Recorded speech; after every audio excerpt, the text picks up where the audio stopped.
Hey guys, welcome to another episode of Yo Me Curo Sola in Spanglish. Thank you so much for taking a few minutes out of your lives to check out another episode of Yo Me Curo Sola. It's going to be a really good one. Yo digo eso de todos los episodes, because they're all really, really good. So to get us started, we're gonna have Liliana steer us in the right direction. So, amigasa, take it away. Gracias, amiga. Hoy vamos a hablar de algo que muchos vemos como obligación, como responsabilidad, and sometimes it becomes our full identity. Y te lo dice la voz de la experiencia right here. Work, el trabajo, the corporate life, o como muchos le llamamos comúnmente, la chinga. Crecimos pensando que el trabajo es una manera de pagar biles, de sobrevivir, perhaps a path to proving lo chingona que realmente somos. And let's face it, how many times have we heard, es la ley de la vida, a eso venimos a este mundo? Pero casi nunca nos detenemos a preguntarnos, is there a greater purpose to my job? What if the asshole of a boss that we have, the company chismosa, y ese dueño de la empresa que se cree mejor que nosotros, no eran obstáculos, sino tus espejos? I am pretty sure one or two of you are going to be like, ay, no, yo no me parezco a esa cabrona. Hell no. Hell no. Mm-mm. Let me just tell you this. If that triggered you, or if something in this episode triggers you, observe it. Feel it. Puede que sientas resistencia, que te incomode, que algo se mueva en tu pecho, en tu garganta, en tu estómago, y no van a ser los chilaquiles picosísimos que te comiste esta mañana. No es la indigestión. Where are you feeling it? If you feel that movement somewhere in your body, just pause. No tienes que resolver nada hoy, no tienes que defender tu historia y no tienes que justificar tus decisiones. Solo siéntelo y obsérvalo. Las emociones no son el problema, son información. Porque la verdad es que el trabajo nunca fue solamente un paycheck. Cada persona que se cruzó en tu camino ahí estaba activando algo, mostrándote algo, revelándote algo sobre ti. Y eso es de lo que vamos a hablar el día de hoy. So before we get started, take a deep breath in and let it out. So, amiga, give me the short elevator version of your career y luego dime quién eras tú dentro de esto del corporate world o de la chinga, como le gustes llamar. Okay, so I started. Yo empecé a trabajar like later, and as like most of the women in my life usually started working like really young. I never kind of have I never felt that need. So yo empecé a trabajar. I think my first real job, that I consider my first real job. I was 20. I think I must have been maybe 22 years old, and it was in the me empecé a trabajar in the staffing world. So hacía temporary, I used to work for temporary staffing agencies throughout my life. Y me acuerdo que it was like the kind of work que me ayudaba, first of all, like que me ayud I learned a lot. I learned about how to work with people. I learned about how to deal with people. I learned how to read people. Aprendí que tenía mucha capacidad para ayudar a la gente, a la raza, and that was always really important for me. Ah, pero también siempre como hubo un resistance with me, when it came to work. I think Did you say always in staffing, yes, career-wise? yes. Okay.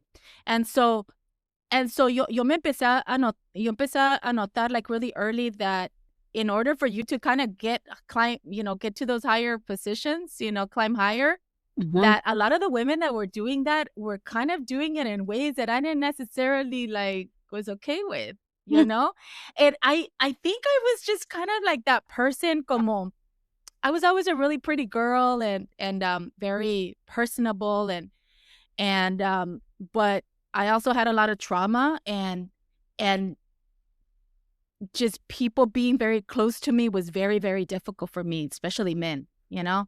And y yo me Mhm. fijaba que, like to get to those like, I don't know, like regional managers, like you had to go to like a lot of lunch dates with a lot of men from these like, big companies that you were trying to get contracts Meetings, at amiga. the meetings. Meetings.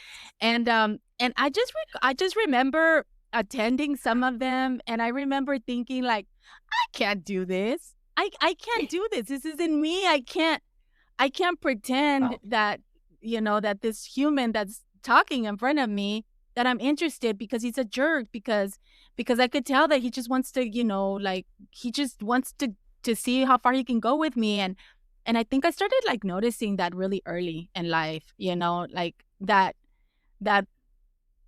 in order for me to get to those positions that I had to maybe do things that I wasn't comfortable with.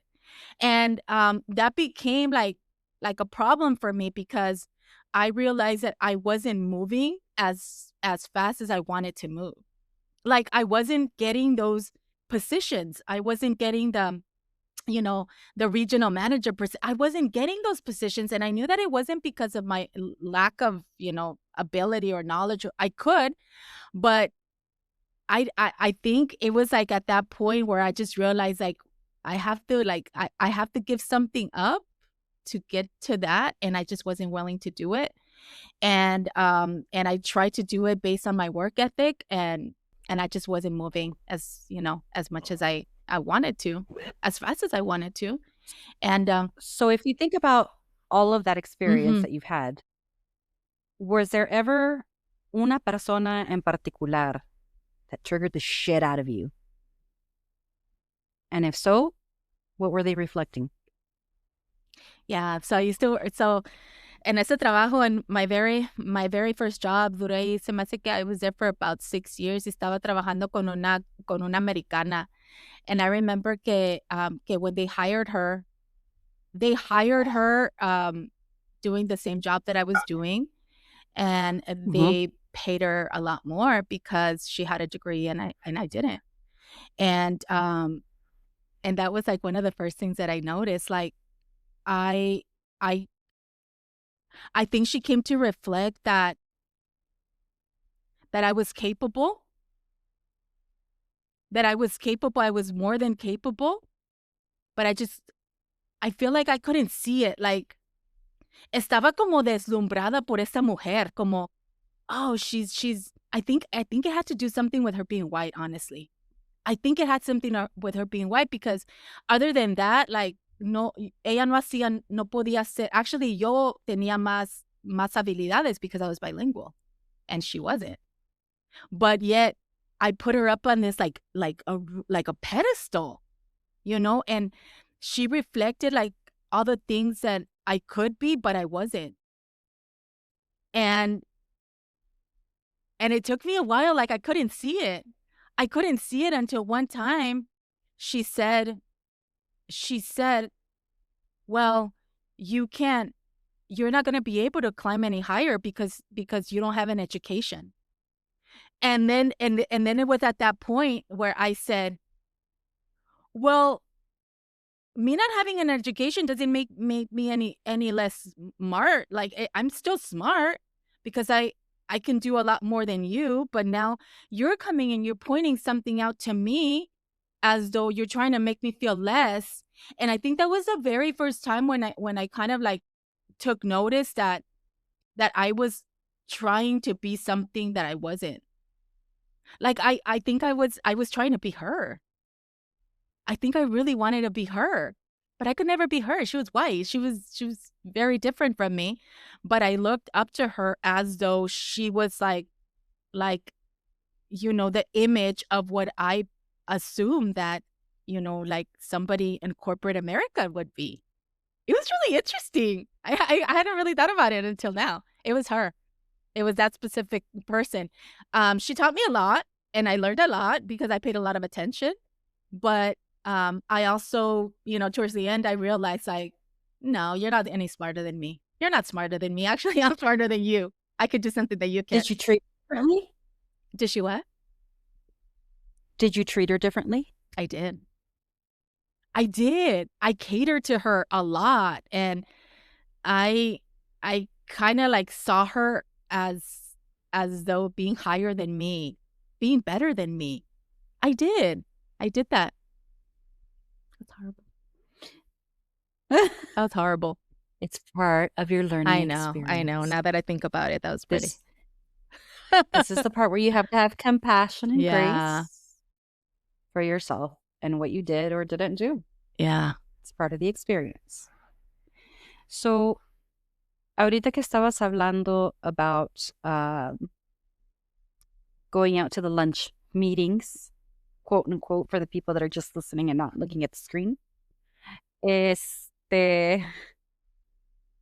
what part of you hardened in that process in order to survive those meetings? And as you think about that, were those parts already starting to harden before that?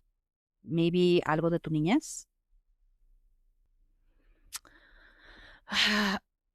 That was like a really interesting time in my life because I think it was during that time where I was beginning to like, I think see me differently. I think that when I first started, I don't think that I knew. First of all, I didn't know boundaries. I didn't know boundaries. I didn't know like I didn't know how to handle myself around men. Honestly, I didn't know how to handle myself around men. I didn't know that that I could say like, hey, you're getting a little bit too close to me, like, we can have a conversation, but, respect my space. And I didn't know how to do that. And I just remember these meetings becoming very handsy and clients wanting to touch me and hug me or do these like now I could see it as very inappropriate kind of gestures that I didn't perceive as inappropriate. I didn't see as inappropriate. So I didn't know that I could say like, don't do that. I didn't know that. So I think going through that part of my experience did that. It hardened me after, but I had to go through that. Because after I left that, after 6 years of doing that, and the next job that I went into, the next, position that I ended up taking afterwards, I was like not the same person. I started putting then I started setting boundaries, like very I started becoming like a lot more professional. Like I'm here for business. I'm not here for anything else. I'm just here to discuss business. For exactly. And I didn't I think I never saw myself like a pretty girl, like somebody that I don't know. I had very low self-esteem and I never saw myself like that, but I know now that I was a beautiful 24-year-old woman. Of course, these guys were looking at me, then checking me out and thinking God knows what about me, but I didn't see it and I didn't know. And I had to go through experiences, for me to learn that. And it was really like me pasaron unos experiencias desagradables, where I could I could feel it in my body, pero siento como que I had to go through that because after that I stopped doing that. I did. I learned how to say no, and I learned how to be like, if I'm not comfortable with this position with this person, I'm not gonna go on a lunch date with this person or on a meeting date. I'm not gonna do that. I'm not gonna do that. And I would say it and I would ask, can somebody else do that? Or can we go together? Pero me tuvieron que pasar muchas cosas para llegar ahí. And do you think those experiences triggered some of your trauma as a child? I did. Oh my gosh, it fucking triggered so much. I felt like I felt very powerless. I felt like my inability I had this inability to speak. Like I wanted to say it and it was right here, but I couldn't say it. I couldn't say no. Like it was that thing, like I couldn't say no. I couldn't say no. I'm uncomfortable. No. I couldn't. Very similar to Porque, ¿qué aprendiste en tu sí, casa? exactly. Very, very similar to that. Like no sabía cómo like I wasn't taught to stand up for myself, and I wasn't taught, like, when somebody does this, like, you need to stand up for yourself and say no. If it makes you feel uncomfortable, it's your body, I wasn't taught any of that, and I just didn't know what to do. I didn't know how to handle myself, and I just thought that these, men that were, that these men were, like, so rich, powerful men, like, I don't know, somehow I felt like they had power over me. It was, like, I felt like they had power over me, and it was really, like, a really interesting time because, it took me, years later to figure out what was happening with me, but yeah, I feel like I had to go through a lot of people taking advantage of me, specifically men, for me to, like, learn, how to, start being hard, honestly, because I think I don't know, I was just so damaged. It was just so many Could it it was so much. but could it be los aprendizajes de nuestra niñez of es tu papá, no le contestes, una persona mayor, es tu tío, respétalo, es el padre de la iglesia, no digas nada. Could it be all of that learning that we did as young children that we learned so well that we applied it in our professional work environment too? Absolutely. Like, the people pleasing was out of control.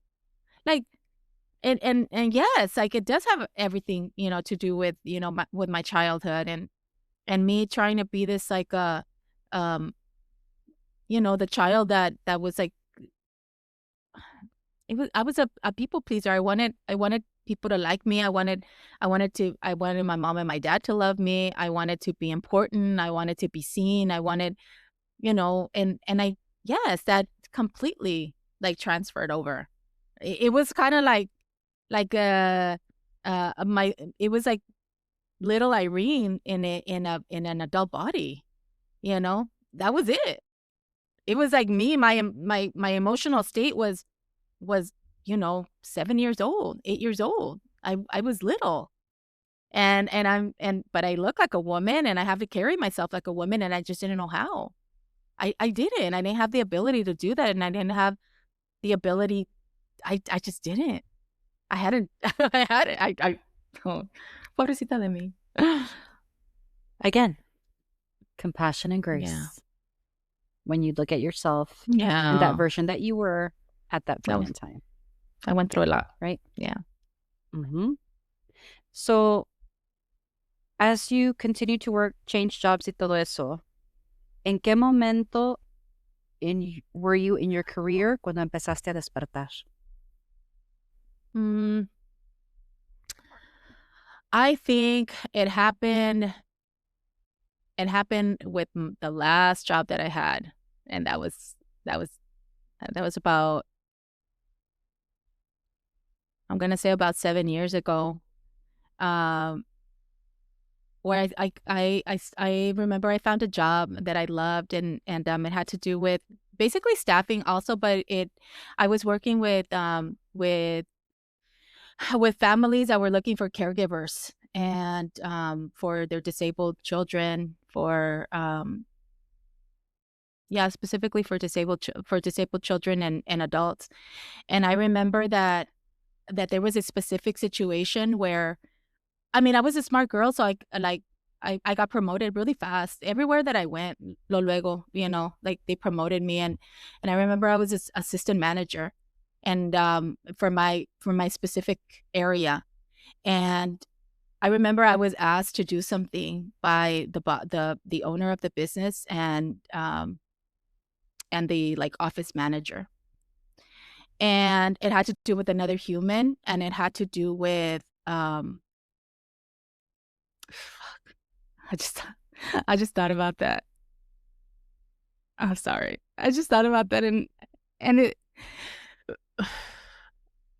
I think that was really hard for me because I remember there was another person that um was a part of the team also, that they really wanted to get rid of her. They really wanted to get rid of her because emotionally she wasn't well, you know? And I wasn't well either, but I think she was a little bit worse than me. And I did so much to try to like help her, and I did so much to like I think to relieve some of the burn. Like I took on more than I needed to just because of who I am.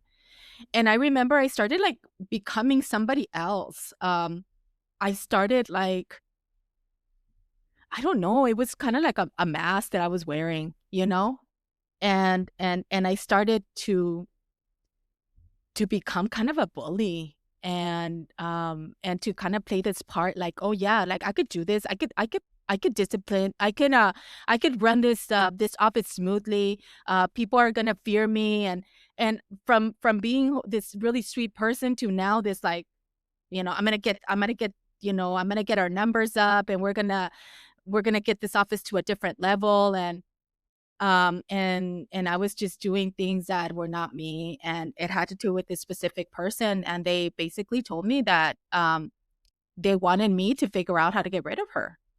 And I remember I spoke to the boss, and I said, she's also a person, and I think it's really unfair that like you're making me do this. Like, why are you choosing me to do this? If you know that it's such a hard thing, obviously. Um, like I really questioned him, and he basically said, "Well, if you can't, just let me know because there's somebody else that can do it." And I made a decision, and I'm like, "Well, you're gonna have to find somebody else that could do it because I can't do it anymore." And I left. I had a nervous breakdown and then I left. I did have a nervous breakdown because of that. That was the that was the last position that I had that broke me. And then I said, I'm done with this. I'm not cut out for this kind of work. I'm not cut out. I need to create something different. I can't do this. I can't I can't step over people to, so that I can climb higher. I can't. And I made a decision, and I just started doing other kind of work that had nothing to do with that, to make money. But that was the last time. That was the last time I couldn't go against something that like I couldn't go against that part of me. And when I tried to do it, I had a nervous breakdown. I literally had a nervous breakdown that put me in a depression. And the people, the coworkers that were there with me at that time, I remember um I was asked to go in there full with the full fucking I don't really remember what was happening, but the office manager asked me to go in there and tell everybody that I was leaving, and basically give them a reason why I was leaving. And I did it, but I don't remember it because I was already like in an emotional crisis. And I just remember going in there, and I think I cried, and then I think I left, and then I got home, but I don't remember anything. I don't remember any of that. Wow. And it was horrible, and it was the most like it was the worst, like one of the worst experiences I had in my life. But it's also the one that told me that I couldn't do that anymore, and that I had to find something different to do. And so it was bad, but it was good at the same time. Yeah. Yeah, I can feel that you still have a lot Yeah. of healing to do. I can feel it right here in my chest. I just do, because I think it had to do with with another human, and Yeah. me participating in something that went against me was really, really hard for me. And Hmm.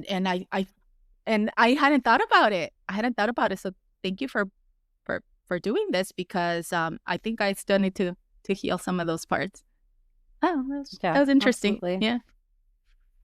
So cuando You made the decision to not go back into the corporate world. Mm-hmm. Que ya dijiste, I can't do this anymore. What fears came up for you? The first thing was like, oh, I'm a failure. I don't know how to manage my stress. What are people gonna think about me? Money, what, like, I don't know. I thought about it. I thought a lot about what people were gonna think about me. It was really important. Like, what is my family gonna think about me? What is my husband gonna say? What are my parents gonna think? And like, I really like it was important for me. And I really thought about that. And I remember I was so embarrassed um, that like I couldn't face anybody, and then I just went into my cocoon because I literally couldn't Mhm. face anybody. Like I couldn't tell anybody that I quit because psychologically and emotionally it was too much for me, and then I just kind of went into hiding for a little bit. Yeah. Y sobre todo because, I don't know about your family, your friends, the circle you used to run around with. But I know in my circle, it would have been, no aguantas nada. Hmm. Es tu trabajo, aguántese. You got to get it done. Si tú quieres superarte, tienes que hacer lo que ellos digan. Yeah. That insensitivity. Yeah, there was a lot of that. So if you could go back and talk to yourself at that moment, the version of you that was still fully identifying with the corporate world, Hmm. what would you tell her today? I'd be like, bitch, get out of there. This is not the kind of work for you. You're not supposed to be doing this. You are not made for corporate America. Get out. That's what I was telling me. Patas pa' qué son, I chingale know. pa' fuera. That's exactly what I would tell me. That's exactly what I would tell me. But I had to go through all that stuff so I could learn about that stuff. I just had to learn. I just had to learn that Mhm. that wasn't for me. It just wasn't for me. So me forcing me to do something that wasn't for me was one of the biggest lessons in my life. That's how I learned that Mhm. how it feels when I'm going against myself. And I had to go through that so I could learn how to feel, how I feel to go against myself. That was really interesting. So toda esa experiencia que has tenido, tell me something positive that came from it that is now helping you today.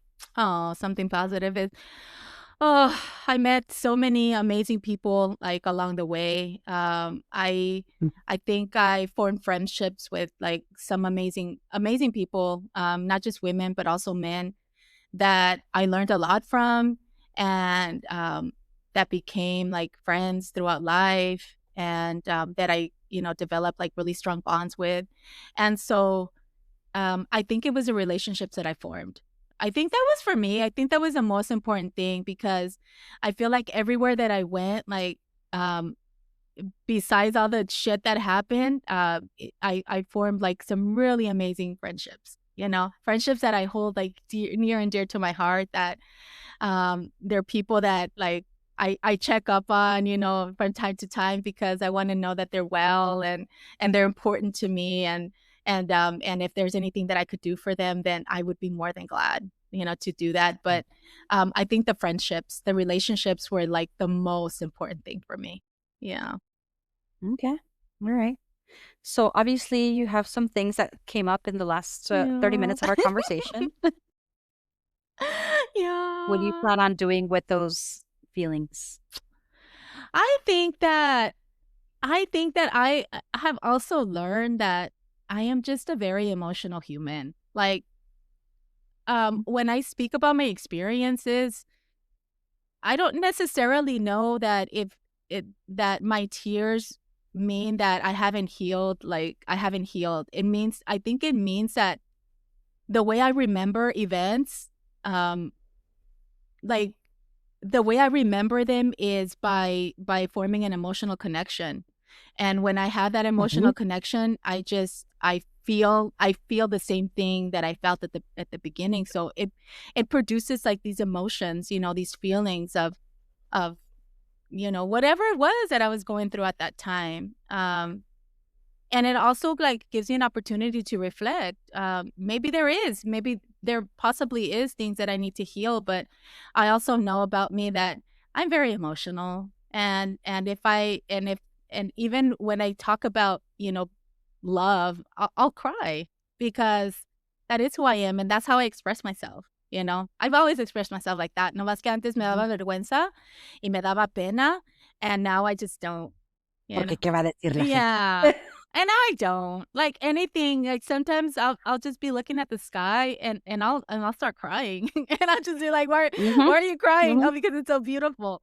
And that's the mhm. emotions that it evokes in me. So then I'll just cry. So yeah, not everything means that I'm suffering or I'm not healed. I think it's just the way I express emotions now. Yeah. I think that movement, though, in the chest does need some observation, though. Oh, look at it. So I know your process when you're editing. That's my You're process, gonna girl. come to Yeah, I'll see it. gonna come to some realizations. I will. I will. I know. All right. Pues para mí, in my particular career, so I talked about me being an accountant, and literally I started out staff accountant and ended up going into consulting on my own for accounting and operations as well. Pero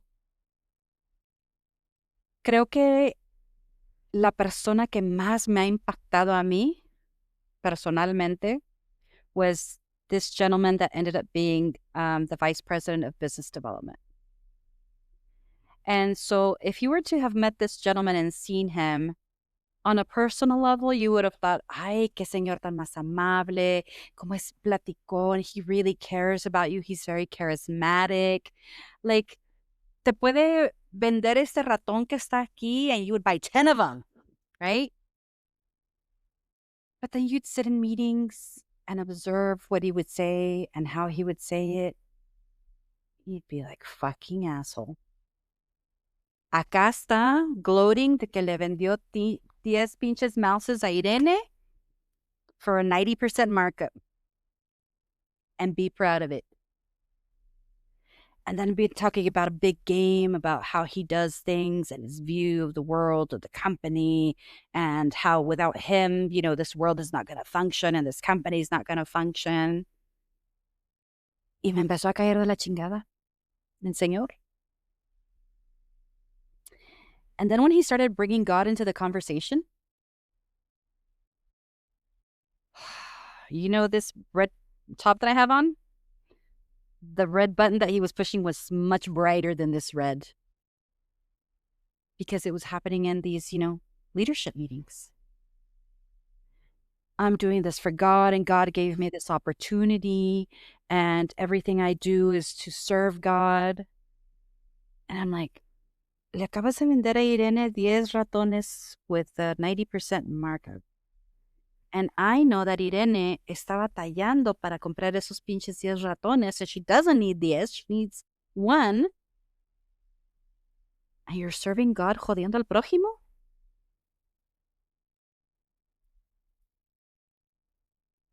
By the end of my span in that company with this gentleman, I couldn't stand to see him at all. I didn't understand it then, but when I walked away and gave myself some peace and quiet, I understood that man was reflecting lo hipócrita que yo era también. That was what he was reflecting to me. And it was hard to swallow that pill. Lo sintió como un pinche pillow, pero it was hard for me to swallow that pill simply because cuando me acuerdo yo del tamaño de huevotes que tenía y cómo me caía gordo ese hombre and his ego and some of the conversations his ego and my ego had, I was chingada madre, pues tú eras peor, cabrona. Tú eras peor. Porque al final de cuentas, alguien que tenía una gran labia para hablar, tú te lo chingaste. You had the ear of the CEO.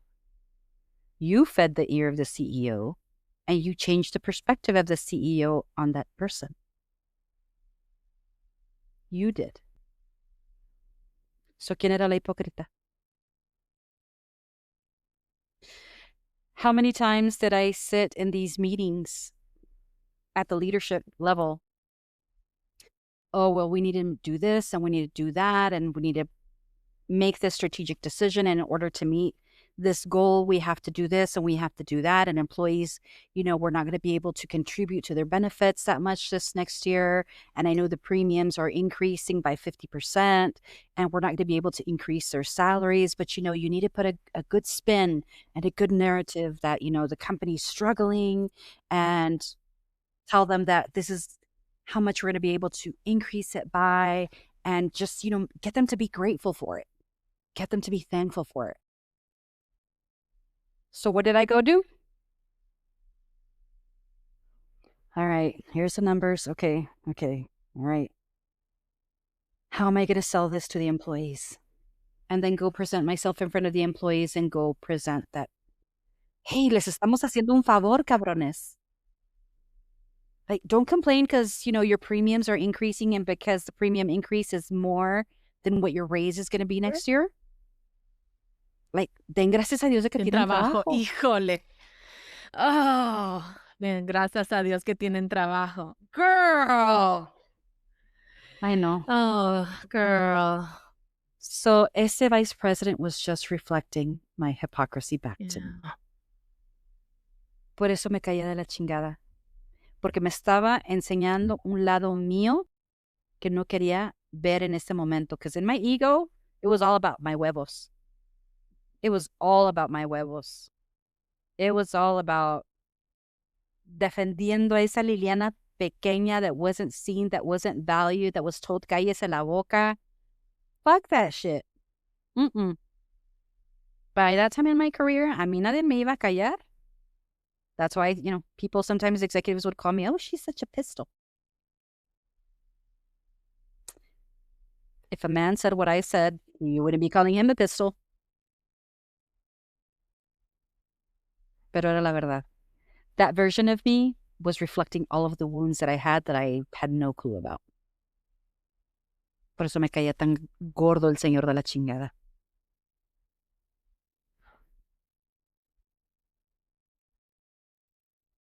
Pequeños detalles. I think the icing on the cake for me as well fue ya muchos años después en my consulting side, cuando I started hearing these doctors say, that $3,500 profit wasn't enough for them per patient, that I really started to question, what the fuck am I doing? Like, todos esos little nuggets that were getting dropped in that last client that I had were like opportunities for me to see how I was contributing to their egos, how I was contributing less and less to humanity por el bienestar de la humanidad by being in the roles that I was in, by taking on the clients that I was taking on. Because, my older brother's a doctor. And for him, it's all about helping people. He wanted to heal people. That's why he chose to stay a doctor in Mexico, because even at that time, which is like in the 80s, he saw what the red tape was in this country. He saw where it was going, and he's like, no, yo quiero sanar a la gente. Yo no quiero estar en todo este pedo aquí. For me to be able to see that live from a business standpoint, it was like, shit. No todos los doctores eran así, but una gran mayoría de ellos that we were dealing with cared about how much profit was going to be left per patient, and if it wasn't up to their standard, next.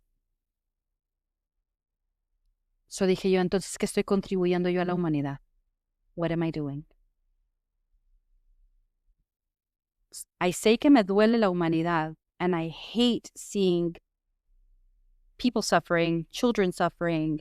I never understood the concept of why children could have to go to school with empty stomachs. But yet aquí estoy haciendo yo chingos de dinero haciendo a otros ricos that think that $3,500 to profit from offering therapy on something that could change this person's life forever doesn't think that's enough. It's not a good enough reason. Y dije, ya no. Can't be doing this anymore. Y aquí me tienes, being the intuitive healer, realizing that my call and my entire experience in corporate was just to lead me to this point. It's all it was. And looking at myself through a compassionate and graceful lens, I understood todas esas experiencias, todas esas personas que me cayeron de la chingada were just reflecting a part of me that I didn't want to see at that point. But when I went back and started to look at my life and reflect on each experience, I understood it. Todos eran una parte de mí. Todas las experiencias que tuve ahí were to help me grow, to help me see myself, to help me understand. But it also provided me opportunities that allowed me to see how this system works, know how to play the game, so that now I can change it and build a different platform, build a different system that considers everyone, not just the few. So I find that really interesting because, I mean, I agree with you. I think that a mí me pasó lo mismo que I had to go through that part to figure out, this part. Like I couldn't have. I mean, I don't know. It just it had to happen the way it had to happen, and yeah, when I say that, I realize that I didn't fit into that world because I didn't. I really didn't fit into that world, but like you, I also know that we are living in the system, and it's a system that we're all living in, and if I can't fit into that system, then I also feel like it's important to create a system, to create a platform, to create a communities where we can fit in, where we don't have to like feel exploited, where we don't have to feel like we're forced into doing things that are, like outside of who we are as human beings. And y a mí se me hace eso muy importante.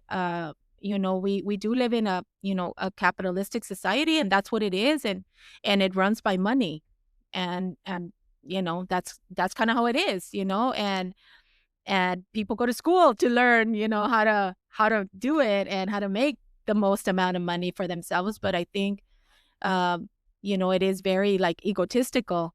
It's just about you, and we don't have that connection. I think we've lost that connection about what it means to be a human in the system. And I don't know if our humanity is actually being showcased right now, because I feel like it's not, because it just kind of goes to show, like where we're at right now y cómo está el mundo, especialmente aquí en los Estados Unidos. So yeah, I like yo también busco crear, otras áreas donde yo pueda, like, where I can showcase my talent and I could do all those things that I'm really good at doing, because I'm a hard worker, and because I'm, diligent worker, and because I'm a smart, human, and I can do a lot more.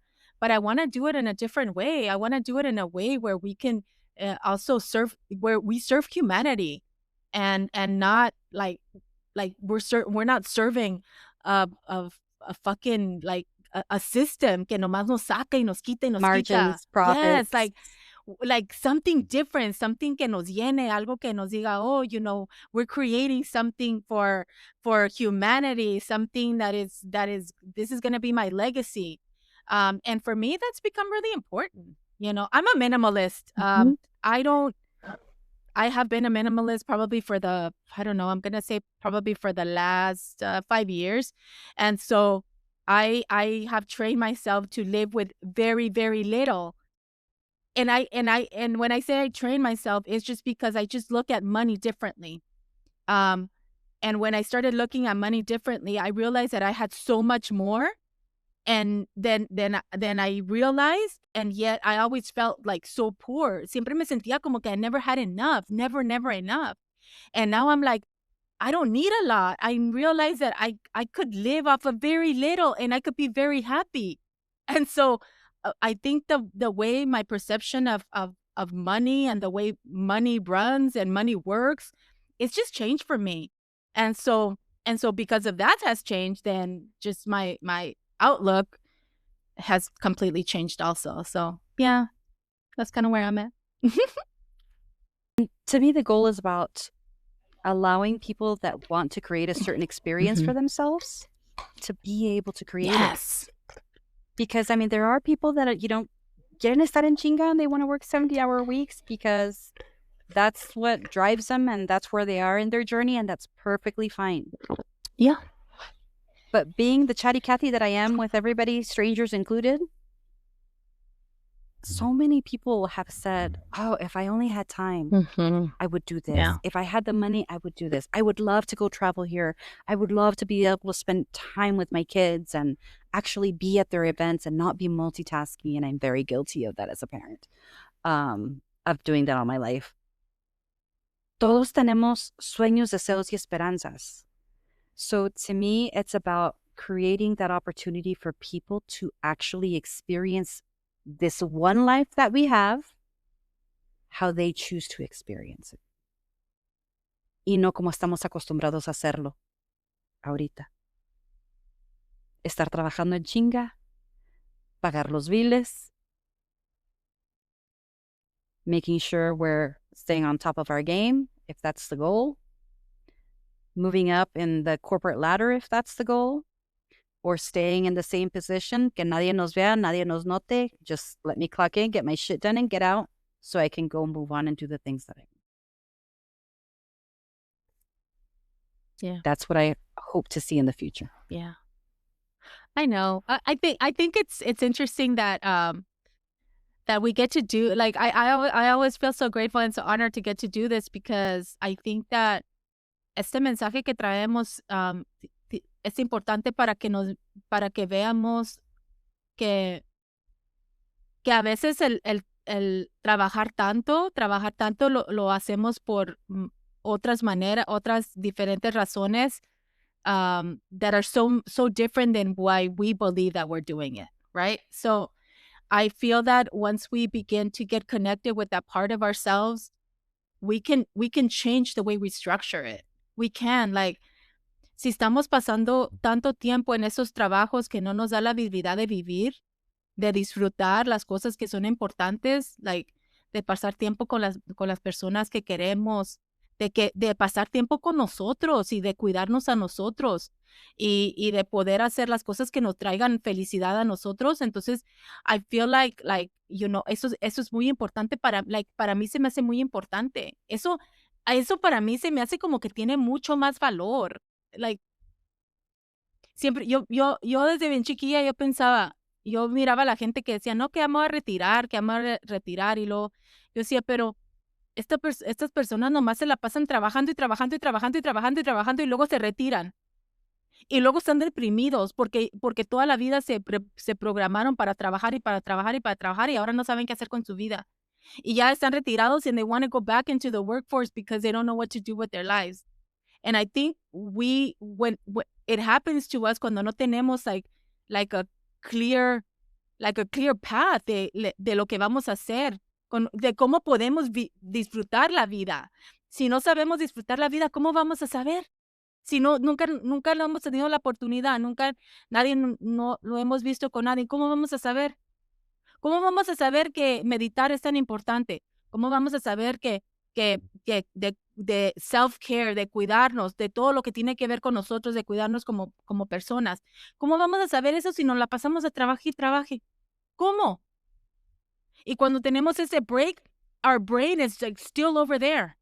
Estamos Your nervous system exactly. is still in that mode. Yes. Entonces, you're never Mhm. resting, you're never enjoying, you're never present, You're never feeling. You're never doing anything for you because your mind, your nervous system is somewhere else.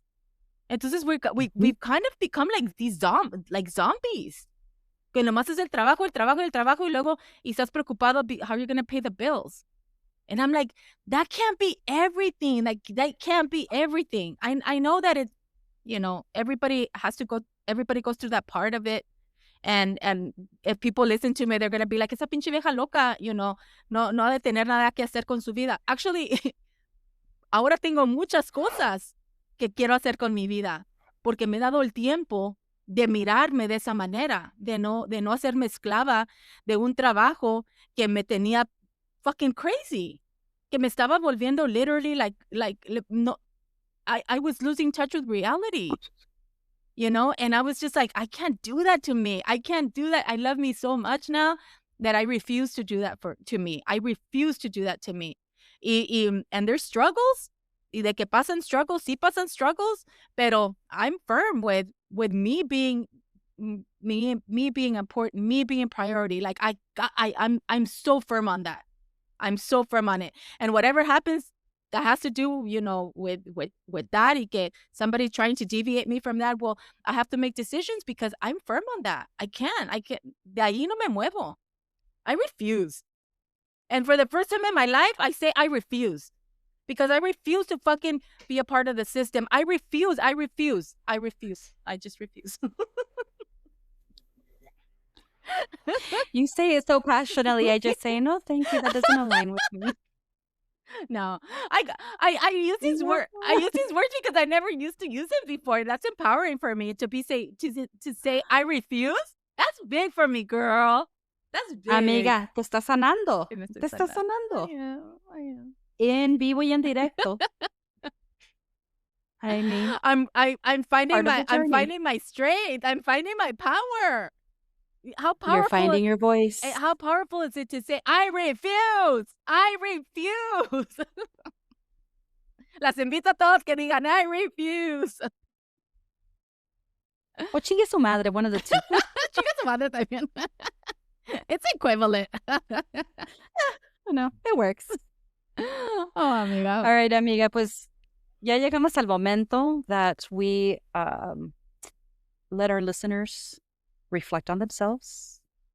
And so to encourage that reflection, I'm going to ask everybody, first of all, to take a deep breath in and exhale it out. And think about these questions that I'm about to pose. And remember, no tienes que tener la respuesta hoy. No tienes que resolverlo. Simply feel where that energy is getting stuck in your body y obsérvate. Cuando algo en tu trabajo te molesta o te activa, ¿en qué parte de tu cuerpo lo sientes? ¿Y qué es lo que sientes? What patterns or recurring emotions show up every time you are in a certain meeting or around certain people? Si dejaras de ver tu trabajo como una obligación y lo vieras como un espejo, ¿qué crees que tu trabajo está tratando de enseñarte hoy? Y espejito, espejito, ¿qué estoy callando? As we close today's episode, take a moment to breathe in and exhale that frustration and that anger, the sadness, any emotion that might have come up during this podcast. Déjalo ir. Notice what came up for you while you were reflecting on your work, your triggers, your patterns. Remember the tension, the discomfort, the resistance you feel. It's not a mistake. It's a signal. Tu cuerpo te está hablando. Es tu alma que te está diciendo, hey, ponte trucha. Algo en ti está despertando. You don't need to fix it today. You don't need to make sense of it all right now. Just feel it, observe it, and honor it. And as you step back into your work, into your life, carry this awareness with you. Every challenge, every frustrating meeting, y sí, también ese compañero sangrón que te cae de la jodida, might just be a mirror showing you something you need to see. Y te recuerdo esto, como siempre, este es un proceso. You are your biggest project. You are your most important project. Give yourself grace, compassion, y sobre todo, como decía nuestro gran amigo Walter Mercado, Mucho mucho amor. amor. I miss Walt. Amiga, Thank you so much, amiga. What an amazing episode. It was so amazing. I'm so grateful to be here. I'm so grateful for you, amiga. Siento que esto it's gonna resonate with a lot of Mexican American, las chingonas, corporate chingonas. It's gonna resonate, and I hope that you take this message, you accept it, and you do with it what your spirit tells you to do with it. And para eso estamos aquí para entregar estos mensajes de nuestras experiencias vividas. This is real, I express myself in a very real way, and I'm grateful, to have the honor, to do that with you, amiga, and for everybody, else for everybody that's watching us, thank you so much for sharing this space with us today. And with that, we're going to go ahead and say goodbye. Asegúrense, remember that we're in a time where we need a lot of compassion, we need a lot of understanding. Recuerden que cuando vayamos a decir algo, piénsenlo antes de que salga de la boca, and if it's going to be something ugly, then observe it and observe you. And with that, we say goodbye. Thank you. Until next time, be kind to everyone, but most of all, be kind to yourself. I love you.